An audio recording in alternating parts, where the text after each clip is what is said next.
FCA banquet in Terre Haute, so we will not be having a meeting next week, but the remaining Thursdays for the rest of the semester, we're going to have FCA every night. So it's going to be a fun rest of the semester. But yeah, tonight we have the pleasure of hearing from Oggy Brewer. Grown up around him my entire life. He used to coach over at the old rival over at Mooresville, but he's over with the good guys now, Plainfield. So really excited to have you tonight. Really awesome message. So let's give a warm welcome to Oggy.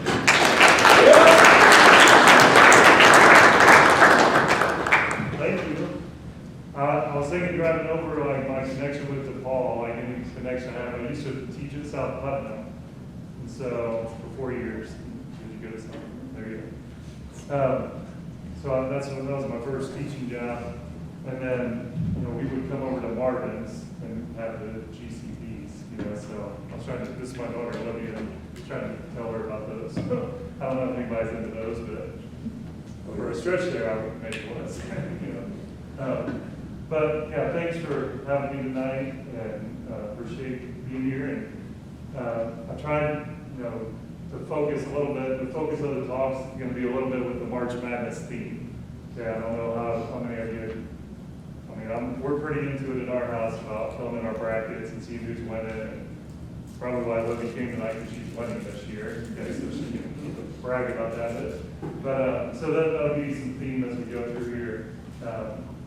With this, but I wanted to share with you a couple things. Hopefully you're able to take something I say tonight, and many times you listen to a speaker, hopefully we always can take away one thing, if not more. But I don't know how many of you at the beginning of the year sit down and write goals out, but I've always been that kind of person. And there's a book out there called One Word, and the one word teaches you, like, instead of writing a bunch of goals, write one word you want to focus on for the year. Okay. I don't know, does anybody do that? I don't know if anybody is in. There is a book out there called One Word. We've done that. But so my word I wrote down at the start of the year was invest. All right, and I wrote one of the things I'm trying to do more of. I'm 46. Yeah, I've done this my whole life. I'm learning. I'm growing, maturing as I get older. Still, all right, and so one of the things I want to try to do more of is journal or write some things out. So at the beginning of the year, I wrote out, okay, I want to invest my time with my wife and kids, my mom and dad, my friends, my students and players. I'm a teacher and a coach, my neighbors, and my church.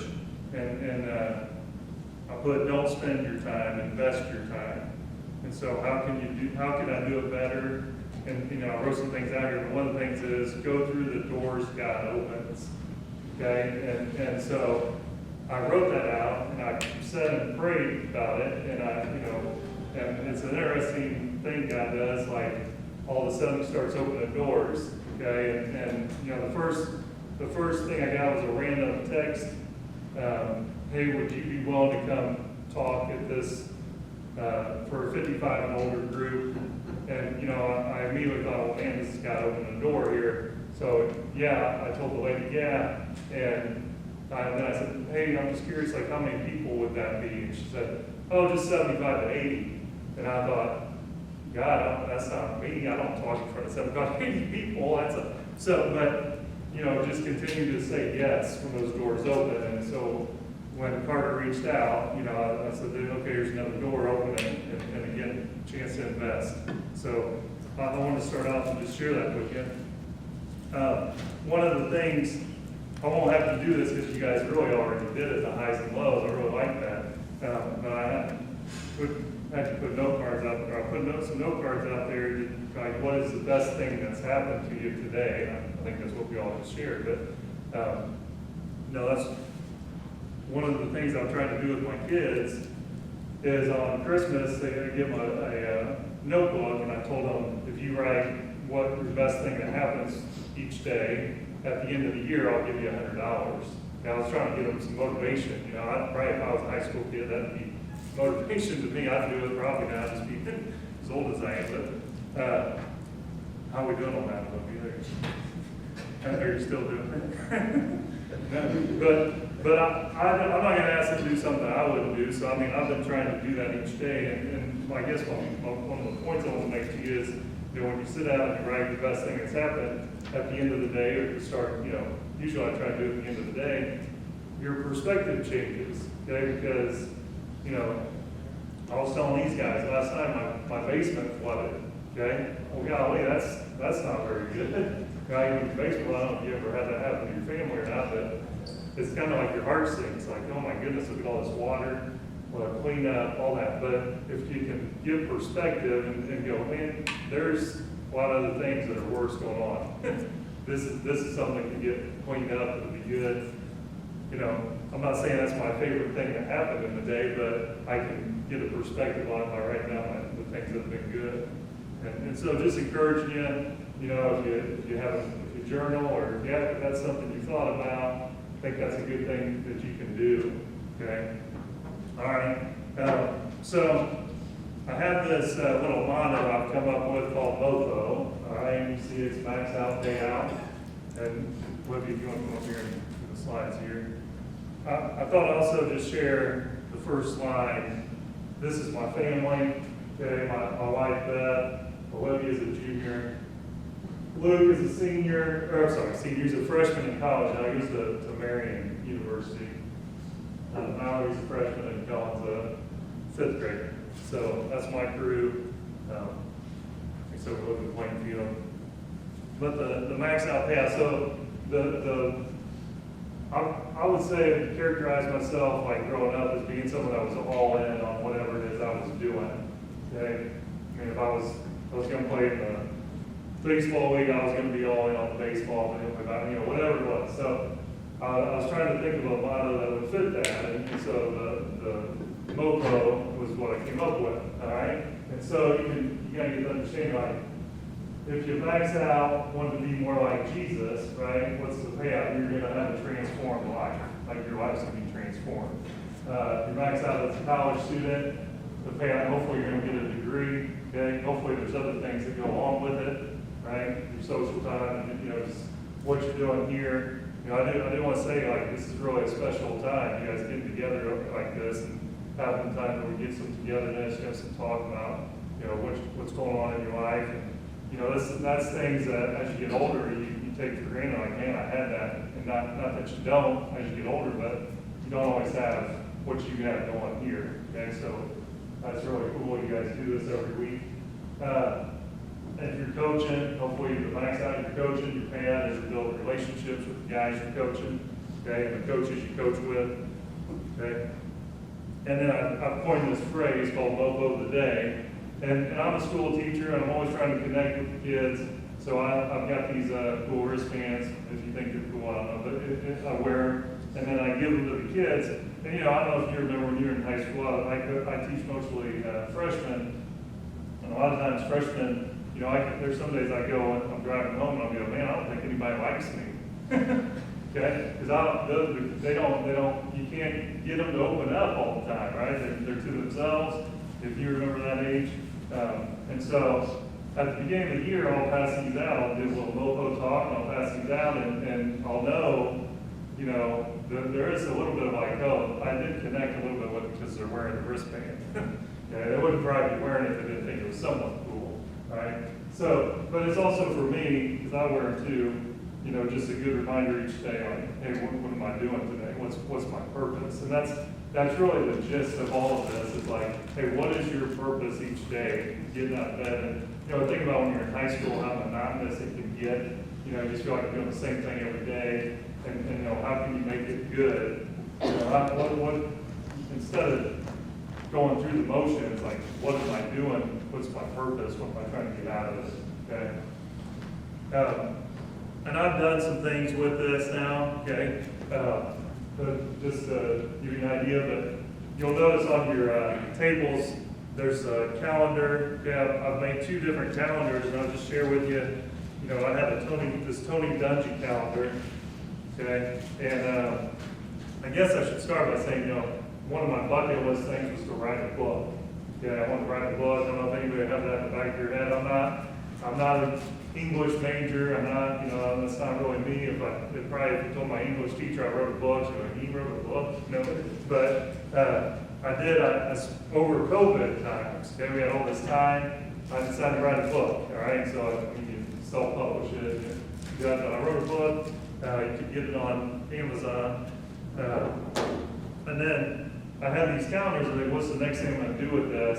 So I made a calendar, and it's on there. There's one, but then my son was a senior last year, and I wanted to do something. I was thinking, like, how can I incorporate the calendar and make another kind of different one? So the calendar on the back table there, that's the second one I made, and that's really like, what's a father going to pass wisdom down to their kid? Like, each is supposed to have a wisdom thought every day. Like, what's the wisdom you're trying to pass on to your kid? So that's where the second calendar came about.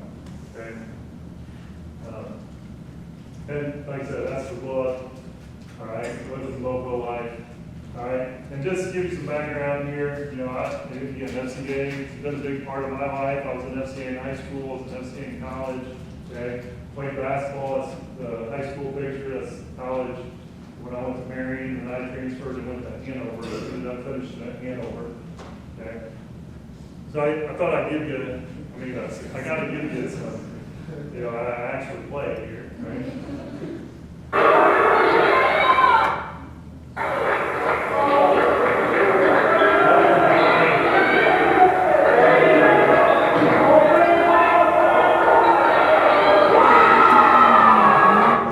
So I got to show that clip where the ball goes in. Okay, it goes in every time.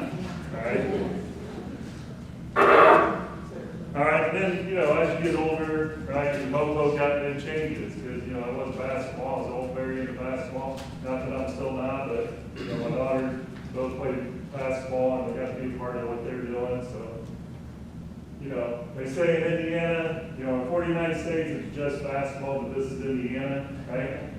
Okay.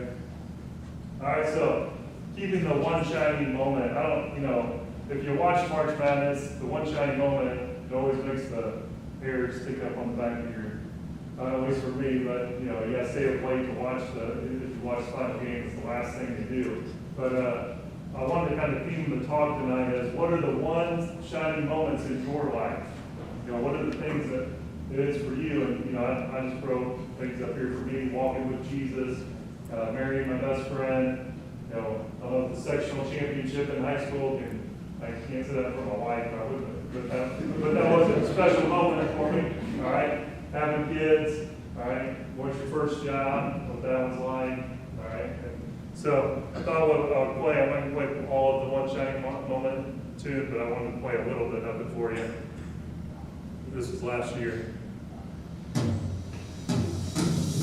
It's time to make dreams a reality. Let's just let this time of year. This is why we love March.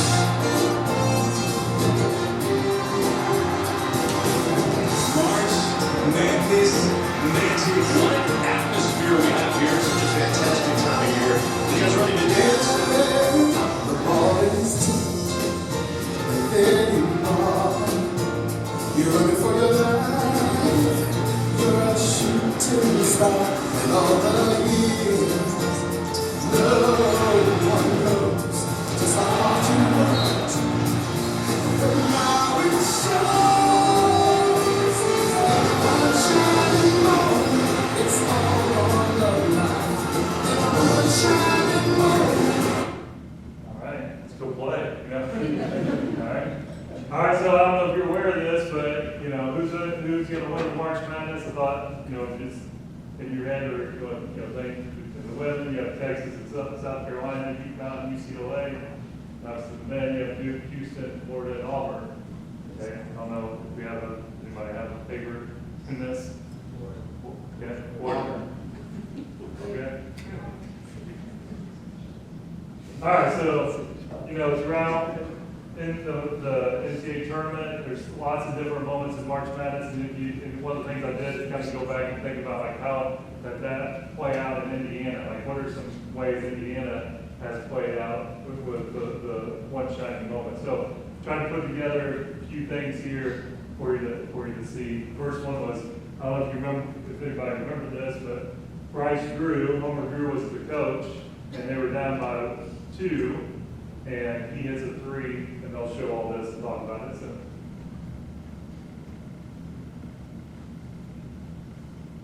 and on the floor. 2.5 seconds left on the clock. Free throws at the line. The first one is missed by Ole Miss. You call timeout. Can you take us inside the huddle in terms of what was being drawn up? We just went through the possibilities of what might happen if he makes, if he misses, what are our options, and are we all prepared to do it? So it was really just a quick review, and with the hopefulness that he would miss it and we would get a chance to make a tie. And you could hear in the video of the shot, pacer, the play was being yelled out. Where did that originate from? When he missed the shot, the players looked over and they just yelled pacer, and that was the name of the play that we used for game-ending situations. I felt wonderful because they didn't need a coach. They knew exactly what to do.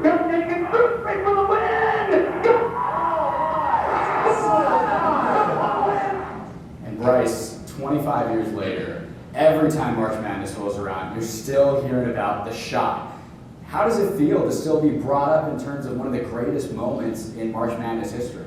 It's a special blessing, you know, basketball family. Brother coaches at Baylor and won the national championship. So we've been, you know, our lives, a lot of have been, our schedules are entertained and around the NCAA tournament. So for have that moment in the tournament for something that we've dreamt of our whole life is very special. And now get to see the highlight years later, you know, makes it even more special. And Okay, and I don't know if you're a Purdue fan, okay, but I know this is a heartbreak, but this crazy March Madness fall on here. When they needed a defensive rebound, it was Brady Eifert who secured it. 2-point game. Jerome, short, back to Diakite, a race for it, into the half to clock. Got a chance to win here, up the front, here's Diakite, on the win. He said for the win, that was for the tie, and those guys went on to win in overtime, right? And give the next slide there. So, and then we had, this was heartbreak for Butler, okay, but again, and then Indiana. He makes this. On a drive. It's Hayward pulling it down. Getting around Zubac. At midcourt, launches the shot. Almost went in! Almost went in! And Duke is the king of the dance, 2010. I always think it's going to go in the next time, but it doesn't. But what a game there. And so, you know, one of the things that we love about March Madness is when the underdog wins, right? But we don't talk a lot about the team that gets beat, okay? And if you're doing, whether it's basketball or whatever, you're gonna get beat at some point, okay? Lots of times probably early on, but so then you gotta say, like, what is it you're getting out of it? And hopefully it's not just that you lost a game or you won a game. You're finding enjoyment in the process, okay? And understand that one moment doesn't define you unless you let it, right? So Virginia is a great example of that. You know, they got beat by the number 16 team, and then they turn around and they win the tournament the next year, okay? So just a few more.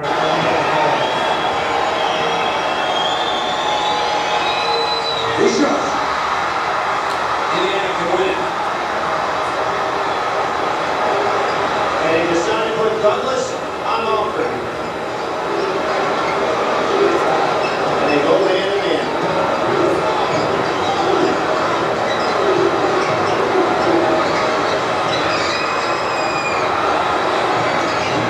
Smart takes the shot and throws it for 3 seconds.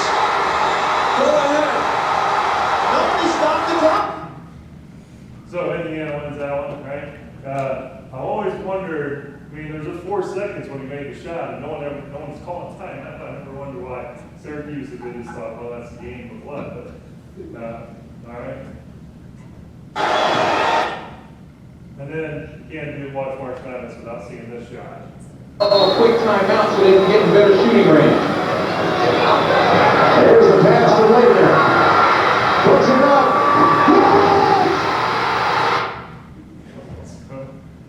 Pretty cool there, right? All right, so, you know, how do you continue to create one shiny moments in your life? That's the question for you. How do you do that? You know, we're not talking about basketball, just in your individual life. All right, and so there's some things I put here. I think you got to continue to be coachable, right? And then you got to, who are you coaching? So be coachable and keep coaching. Who do you listen to, right? And who is listening to you? So those two things, okay? And I always, as you get older, you start realizing the people who are the hardest on you, they care the most, usually about you, okay? Michael Jordan, he hit I shot wasn't in this, but he hit a game winner in the NCAA tournament. Okay, put him on the map. My best skill was that I was coachable. I was a sponge and aggressive to learn. I say, especially, kids today, like, are you aggressive to learn? That's for all of us, but that's a pretty bold statement, I feel like. Okay. And then how are you coaching others up? Are the people in your life that you're helping coach up? Okay, or is it all about just you and who's coaching you? Okay. All right. So Deuteronomy 6, 5, and 7. I wrote like these verses. Love the Lord your God with all your heart, with all your soul, with all your strength. These commandments that I give you today are to be on your hearts. Press them on your children. Talk about them when you sit at home, when you walk along the road, when you lie down, and when you get up. Okay. And again, just it says press them on your children, but also just the people that are in your group. Just being an encouragement to the people around you. Okay. There's a saying here, be where your feet are, right? Be where your feet are. You think about, at least my experience as you get older, you start telling like, hey, when I was in high school, I did this, right? And the story gets to be big, but it maybe wasn't as big as what it should be, right? And when you're young, you're saying, man, I can't wait until I get to be this age, okay, because I'm going to do this, all right? But if you're wise, you're right where you're at, right? You're living where you're at. You're not, you can look ahead, but you're really living for the day you're on. So, I wrote, I can remember as a player, having team dinners, even as coaches, but, the early practices, you guys are on the team here, the bus rides, the big wins, the tough losses, the competition, all that, enjoying all that and realizing, man, that once it's over, it's over, And then, what are the things you look forward to as you continue to get older? Your driver's license, going to college, what's your work, what job are you going to get, who are you going to marry, are you going to have kids, so those kind of things. All right, so I highlighted 3 coaches here. They're all Indiana guys, and I couldn't not highlight this guy as the ball guy, right?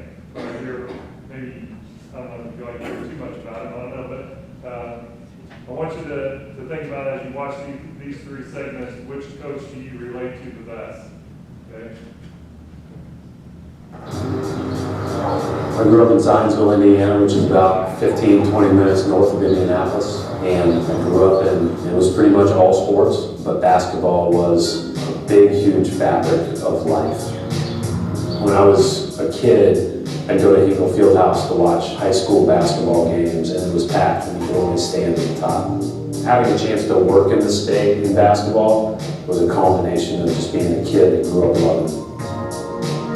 Being in one place for 13 years, the relationships that you build, the incredible coaches that I got to work with, the players that played for us, made the experience so very enjoyable all the way down our bench. I just think that it was an amazing group of people. It continues to be an amazing group of people, and something that for all of us is really easy to root for. Obviously, when people think about that time or that era, people talk about the Final Four runs, and those were super special, but every year between the guys we got a chance to coach and the rides they took us on, I'm really thankful for all 13 of those years. I've said many times, I don't think I'd be working in the industry I'm working in. I don't think I'd be doing this job. I don't know what I'd be doing if I didn't grow up in Indiana, because it was the perfect place for a kid that loved the game. All right, so I had a chance to go watch Brian Stevens when he was coaching as far as the practice, right? And it was like a 5 a.m. practice. And you want to talk about the guy that was like speaking above your knowledge. I mean, he was above your head. He had words. He would never raised his voice, just spoke like this. And this guy's, he got out of his guys what he got out of him. That's how he coached. And then later in the day, I went and watched the Purdue practice, and you had, Painter was not yet, he was the intern coach, it was Kings last year. And I mean, when I walked away from that practice, it's like, Painter said the F word so many times to guys, I'm like, holy cow, like, you know. So it was a complete contrast on coaching styles, okay? All right, and I don't remember, but Larry Bird did coach Pacers, all right, so I'll probably show this highlight. He got away with a little bump on Michael. He got really open. I can't believe he got that open on that play, knowing they're probably going to go to Reggie. But where's the limp? He's got a bad ankle. But too much adrenaline flowing through your body. That's what you say, I love this game. That's what it's really all about right there. If you look at Larry Bird, who's been there before, nothing to it. I've done that about 20 times in my career. Okay, so I think everybody in the state is jumping up and down, going crazy, and Larry Bird is just stoic, right? And you know, for when you stop and you get perspective on it, yeah, Michael Jordan's on the other team, and they got a chance that they can still get beat, right? So probably should be stoic, but you know, obviously Reggie can't walk, but he can jump up and down when he hits that shot. So pretty cool moment because the Pacers did with that. And then this guy, I don't know if you, Bobby Knight, probably heard of him, but this is a pretty good clip if you want. Pick up something here, and I know you're probably sick to death of this, and it may be the kind of thing that will follow you the rest of your life. But deal with the chair. You flipped the chair onto the floor in the Purdue game. You must be tired of hearing that. Well, but, you know, I've not really discussed exactly everything that went on behind it, but There was a story behind the chair. well, people jump at conclusions just automatically with the thing, and the game is kind of going on, and I hear somebody across the floor keep hollering, Coach! Coach! Coach Knight! And I'm trying not, I get all kinds of suggestions, I try not to pay any attention to it, and finally I get up and I'm up and down a lot, and one time I'm standing up, and I look across the floor, and Coach Knight! And here's a little old lady across the floor that reminded me of my grandmother. Oh, that's sweet. And I thought so, and I thought particularly to take time out during the course of a tough game, and I said, did you want me for something? And she just said, if you're not going to sit down any more today than you have so far, could I have your chair? Flip it over. There it is.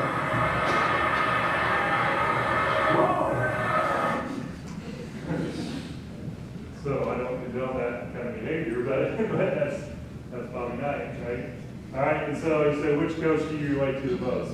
Brad Stevens, Larry Bird, Bob Knight, you know. So.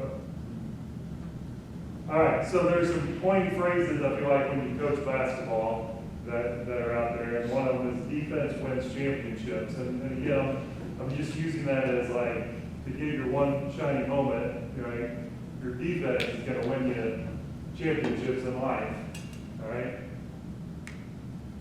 And I feel like your best defense, right, your best defense is to kneel down and pray, to take time to pray, all right? And I can tell you, I told you I'm 46, but I'm still learning and still growing in this area of my life, right? And you know, I can think of like, when you get in a group, and someone asks you to pray in the group and you just like freeze, right? I don't know if you feel like that or not. Or you're the guy that doesn't freeze and you're good with it, right?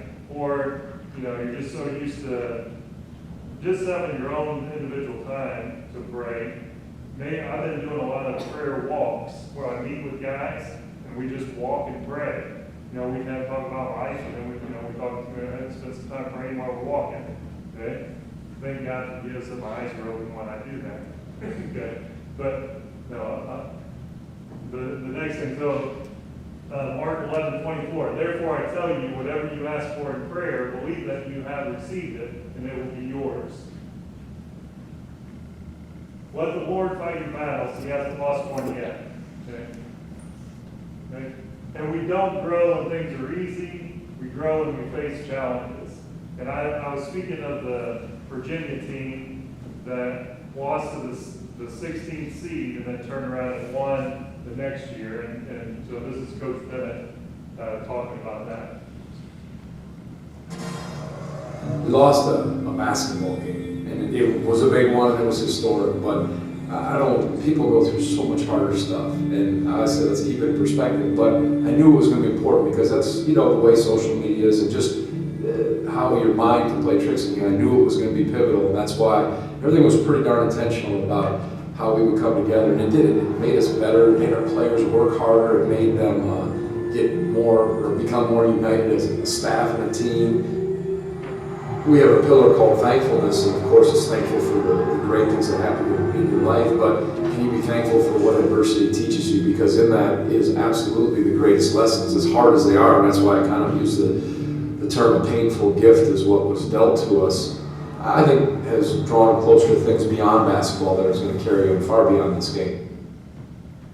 Yeah, so if you were to write down like what your perfect day is, and you probably, most of us, we would write good things that are going on, and just like, the flooding the basement for me. Not that I'm still not excited that happened, but, my son Luke happened to be home last night, and him and I worked all day together on it, okay? And again, that's pretty special for me.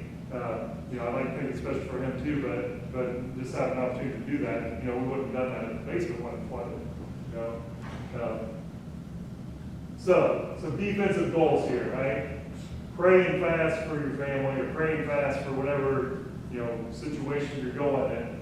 And again, this fasting thing, I don't feel like when I was growing up, people talked about fasting. I do feel like it's kind of a trend, or it's kind of a thing now. Like you hear more people, and maybe it's not always talking about fasting for spiritual, okay? But it is a spiritual thing, okay? And I've found that to be true. And I want to say this about prayer. So we went on spring break last week, and we drive 15 hours to Florida, and we get to Florida, and the check engine light pops on. I mean, right when we got to our condo, the check engine light pops on, okay? And I'm like, oh my goodness. Like, number one, you want to enjoy spring break, you want to enjoy time with your family, and now in the back of my head, I'm like, we're going to be able to make it home, right? I mean, that's the thing to go, I'm trying to figure out, we're going to make it home, all that.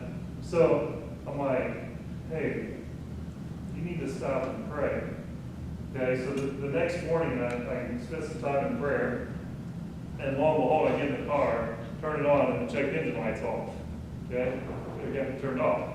We drive, we're going to see my daughter do her show choir stuff 2 hours away, so we drive 2 hours, drive back 2 hours, no check engine light. Spend the week there, we don't do a whole lot of driving, but then we turn around and drive through the night, 15 hours, get back in the plane field. I'm not kidding. As soon as we hit the exit, check engine light hit up, come on. Okay, now, I'm just for me, what I believe, it's like, I call this God wings. Like God's like, hey, I'm taking care of you. You just keep coming to me. Okay, keep talking to me about what's going on. Okay, and same thing with the basement again. We got this basement flood last night, and that's 1 in the morning, and you're just like, what am I going to do here? Because the water's still flowing, and my wife says, we need to stop and pray, all right? And she's right, so we stop and pray. And I'm not, I don't know who I'm going to call. Okay, it's 1 in the morning, I don't know who I'm calling. I know I need to get this figured out, because otherwise the water is just going to continue to rise all night. And I call this restoration guy. This guy answers at 1 in the morning. Then he says, hey, you need to talk to a plumber. I'll give you a guy. That guy calls me. And at 2 in the morning, this guy's in my house fixing my situation, okay, last night. Okay? And again, I just got to stop and say, thank you, God. Like, I stopped and prayed, and the situation got better, okay? And does your situation get better every time? I'm not saying that's the case. It's not going to get better every time. But I'm saying take your things to God. Okay? Communicate. And so talk and text. One of the things I want to say to you is you have these phones that are a big part of our lives. Okay? A big part for me. It's a big part of my kids. And it's what I was saying to you earlier about trying to connect with kids when they're freshmen. Not always easy to connect. And so, what are ways you can connect? And texting is such an easy way to connect, right? Instead of just, how can you use it for good? You can text out a Bible verse to someone. Hey, I'm thinking of you. hey, I'm praying for you, okay? I try to talk to my parents once a day. I call them after school every day, okay? Now, there's days that we skip, but I'm trying to say, oh, look, my parents, they're 71 years old, they're not going to be around all the time.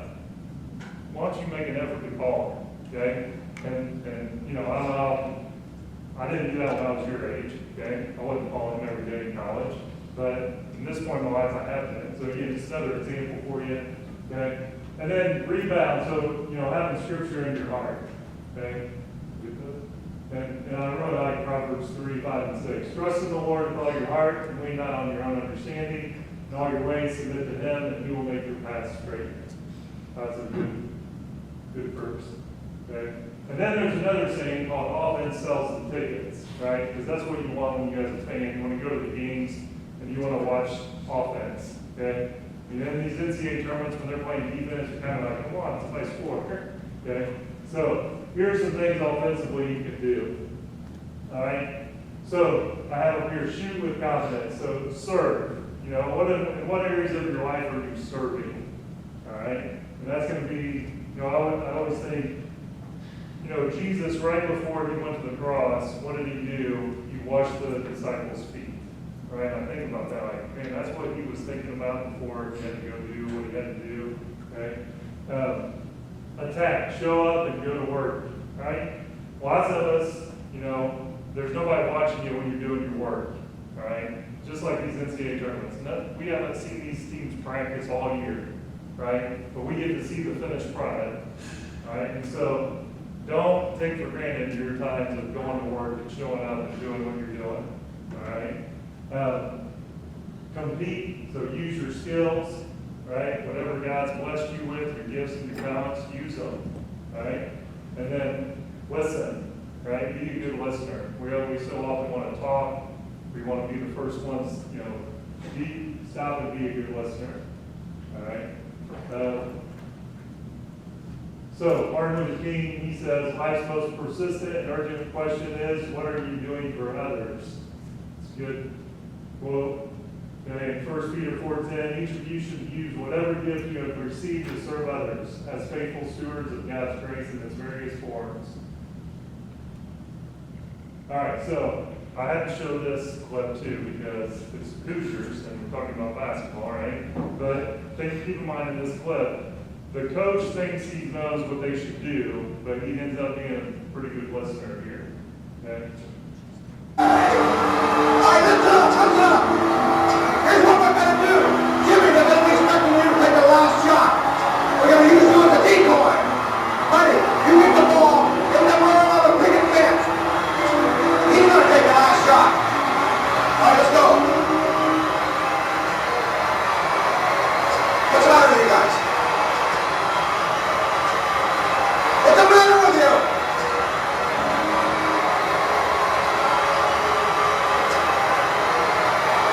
I'll make it. Buddy, get the ball and give me top the key.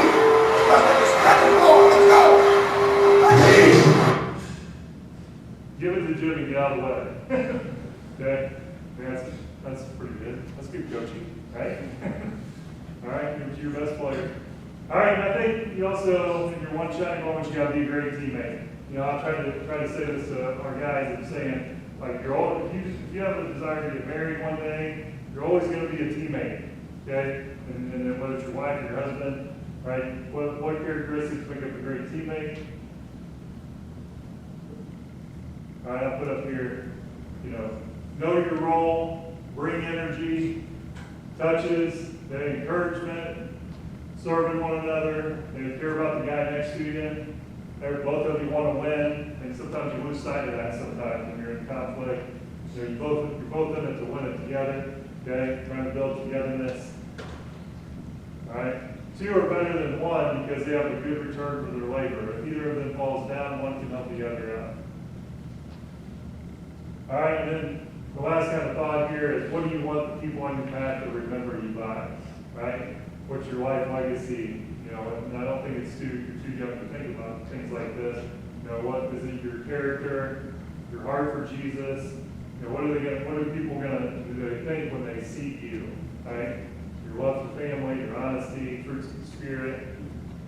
Okay? Above all else, guard your heart, for everything you do flows from it.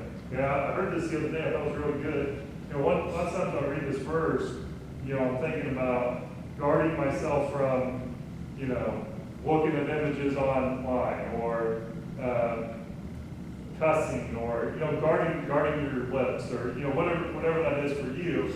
And the lady said, look, you need to think of it like this. Guard the things like you're a security guard. You're guarding the inmates, you're not letting them out. Right? If you're guarding something, the inmates, you're not letting them out. Well, you have a lot of good things inside of you. Don't let those things get away from you. Right? Guard them. You know, you have a Bible verse in your heart. Guard it. Don't let it leave you. Okay? All right, some life values here. You know, trying to continue to build your relationships. You know, again, I like seeing, really cool seeing you guys bonding here. You know, call or text. You know, your relationship with Jesus, how you continue to grow with Him, you pray, you read, you journal, you get in groups like this, right? How do you serve? Character traits, are you a hard worker? You know, one of the things, I don't know how you answer this question, I know I would, but if, you know, God was sending Jesus to earth, what kind of characteristics did He want Jesus to have when He sent Him, right? And you could say He's any of these things, but you know, what comes to your mind? You know, I would say He's a hard worker. I would say He was honest. You know, He didn't lie. He was honest. He was kind. He was loving. You know, and people say that about you. And if you're trying to reflect Him, hopefully you have those characteristics. All right? And then stepping out of your comfort zone. You know, I was thinking this, like, how do you step out of your comfort zone? What are some things that you do? Right? And you know, this is like really minor, but like, do you ever take cold showers? Okay, like turn the water on cold because that gets you out of your comfort zone real quick. Okay, you know, last time you know I tried that, I'm like, get to hot. You know, but you know, is it talking to someone? Maybe someone's by themselves when we're talking to them. Is it speaking up? Is it, you know, what is it that gets you out of your comfort zone? Okay. And then just some key takeaways. All of us have a role. Okay? You have a role in what's going on. How are you passing the baton of your faith? And then finding your purpose. What's your boho? Right? And I want to end with this clip. This is from the movie Chariots of Fire. I have not watched this movie, but this scene kind of sums up some good.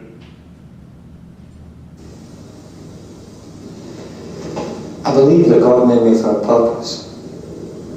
For China. He also made me fast.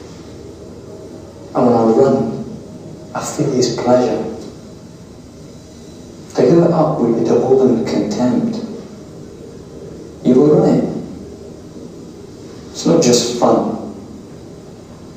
To win is to honor Him. So I love that scene. You know, he's saying what He does brings God pleasure. You know, and so what is that for you? What is it that you do that brings God pleasure? Okay. And just kind of a spur you on here, go live and make more one shining moments, you know, for yourself. Okay. So that's all I got. Yeah.